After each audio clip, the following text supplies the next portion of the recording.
graduates, faculty, family, and friends. I would like to welcome you to the University of New England's commencement weekend. I want to thank those here today for making the journey. A special recognition to Bita Pradhan's family, who came in all the way from Nepal to celebrate this wonderful occasion.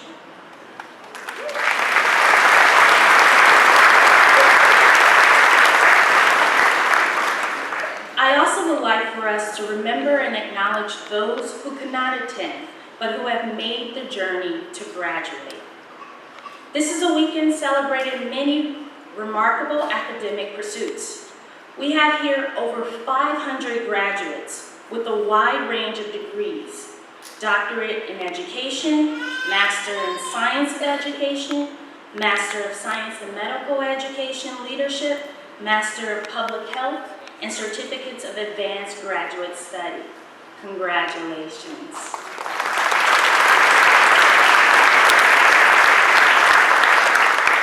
Today marks a day of tremendous achievement, but I would like for you, graduates, to take a moment and to reflect upon this question. What does this degree mean to you? It may mean a moment of completion because you almost tangibly have that degree. It may be a moment of celebration. It may mean a moment of relief because there's no more worrying about papers or deadlines. Your degree too may mean a promotion or even an increase in your paycheck. Undoubtedly, this degree may mean various things to each one of us here today. But hopefully, this degree means that you are called to action.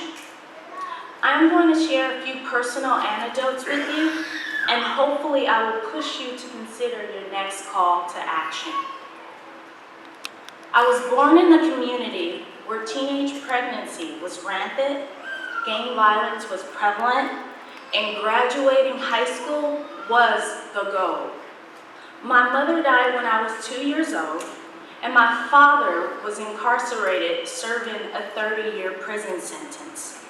So my plight in life led me to live with my grandmother and my aunts and uncles, 6 aunts and uncles at that.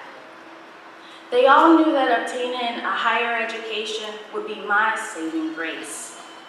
One of those individuals was my Aunt Nett, Antoinette Burns, born January 8, 1961. Picture one of your aunts or uncles who's a little rough around the edges. Meet Aunt Nett. The loudest voice in the room, street savvy, attractive, fearless, and boy, did she keep it real. She would be the first to tell me I was wrong. She also had this mantra that she would live by, always telling myself and others to stay focused and pay attention. No explanation, only within context would she utter those 5 simple words: stay focused and pay attention. She was so proud when she found out that I was going to graduate and work on my doctorate degree. It seemed like she said it even more: stay focused, pay attention, Jasmine. In 2012, she became even more fearless when she was diagnosed with cancer. In the midst of her battle, she uttered those words even more to all of us: stay focused and pay attention.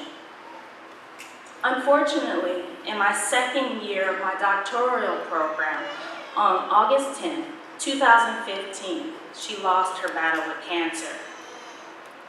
However, her words still live on: stay focused and pay attention. Antoinette Burns was called to push and inspire me forward towards completion, not just by words, but by her actions and deeds. Although she echoed those words long before I even applied to the University of New England, it is only now that I realize the power of her mantra and how it is our call to action. Because in so many ways, Aunt Nett's mantra is demonstrated with this graduating class. Oh, how Aunt Nett would be so proud of us today. Because we stayed focused. We did it. Our journey was a true test of perseverance, and the key to our success today was our willingness to keep going and not give up. We stayed focused by spending countless hours towards a degree when research says that half of those that start graduate programs do not even finish. We stayed focused by making an impact in the world through our research and service. Just think, your work will be read and studied by other scholars in your field.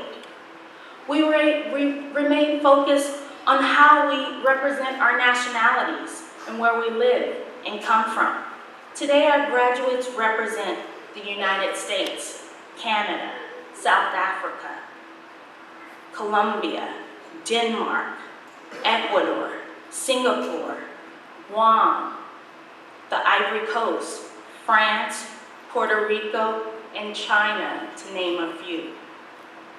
What's more, some of us here today immigrated from the Congo, Ghana, Nepal, and other countries to explore our educational endeavors.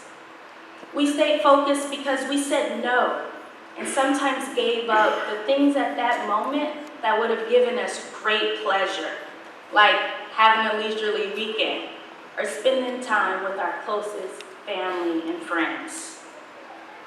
We stayed focused because we figured out how to strike a balance between our commitment to family and work. Now, the charge is to pay attention to what's next by being an inspirational leader. Whether it's transforming your local community or by helping others rise out of poverty. Whether it's exposing others to information about our own educational pursuits. Whether it's changing the course of a generation in a positive way, or by adjusting your vision to see things clearly, the things that matter. Whatever your next move is, the charge is to pay attention to the decisions that you make, both the positive and the negative. Ultimately, the charge is to pay attention to what this degree means to you and move forward. I challenge you tonight that as you walk across this stage, that you think about all the important people that have helped you get here, and that you visualize all of the people you hope to transform, lead, and inspire. Thank you and congratulations, the class of 2000.